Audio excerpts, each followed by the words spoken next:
অসমৰ একমাত্ৰ কেঞ্চাৰ হস্পিটেলখন কোন ঠাইত আছে? উত্তৰ গুৱাহাটীত আছে। অসমৰ কোন ঠাইত আৰক্ষীৰ প্ৰশিক্ষণ কেন্দ্ৰ আছে?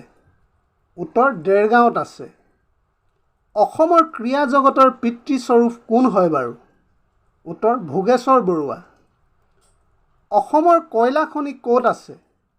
উত্তৰ লিডু, তিনিচুকীয়া ডিষ্ট্ৰিক্টৰ ভিতৰত আছে। পৃথিৱীৰ ভিতৰত আটাইতকৈ ডাঙৰ মহাদেশখনৰ নাম কি? উত্তৰ এছিয়া মহাদেশ। ইমু চৰাই কোনখন দেশত পোৱা যায়? উত্তৰ অষ্ট্ৰেলিয়াত পোৱা যায়। পৃথিৱীৰ আটাইতকৈ দীঘল নদীখনৰ নাম কি?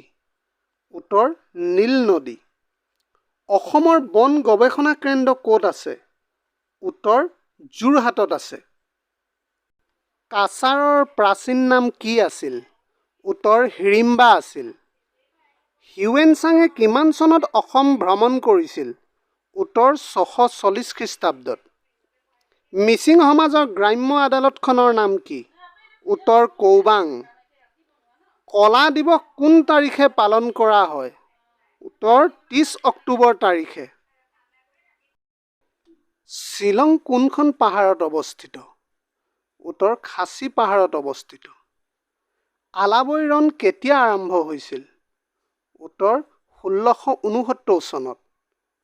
ৰাষ্ট্ৰসংঘৰ প্ৰতিষ্ঠা হোৱাৰ সময়ত সদস্য সংখ্যা কিমান আছিল? উত্তৰ 51খন আছিল। বড়ো সাহিত্য সভা কেতিয়া গঠন কৰা হৈছিল? উত্তৰ 1952 চনত। এজন ব্যক্তিৰ ৰাষ্ট্ৰপতি হ'বলৈ বয়স কিমান হ'ব লাগে?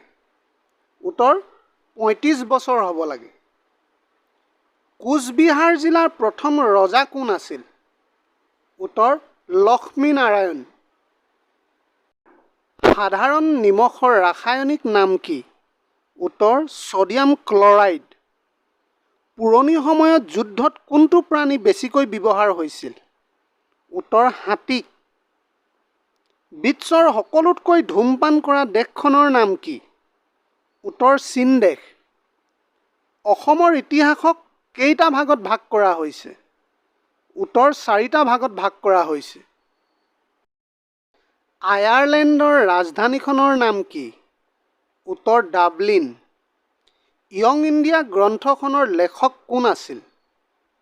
উত্তৰ মহাত্মা গান্ধী আছিল। অসমীয়া সাহিত্য চৰা কিমান চনত প্ৰতিষ্ঠা হৈছিল? উত্তৰ 1872 চনত। GST কেই প্ৰকাৰৰ হয় আমাৰ ভাৰতবৰ্ষত? উত্তৰ 4 প্ৰকাৰৰ হয়।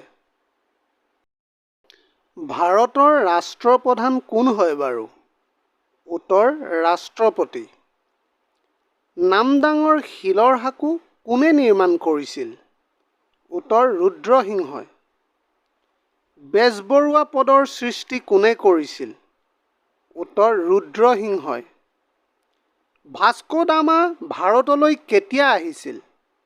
উত্তৰ 1498 চনত। কোনজন ব্যক্তিৰ নামত নোবেল বঁটা প্ৰদান কৰা হয়? উত্তৰ আলফ্ৰেড নোবেলৰ নামত। কিমান চনৰ পৰা নোবেল বঁটা প্ৰদান কৰা হয়? উত্তৰ 1901 চনৰ পৰা। প্ৰথম উপগ্ৰহ কিমান চনত নিক্ষেপণ কৰা হৈছিল? উত্তৰ 1975 চনত। ধৰিত্ৰী দিৱস কিমান তাৰিখে পালন কৰা হয়?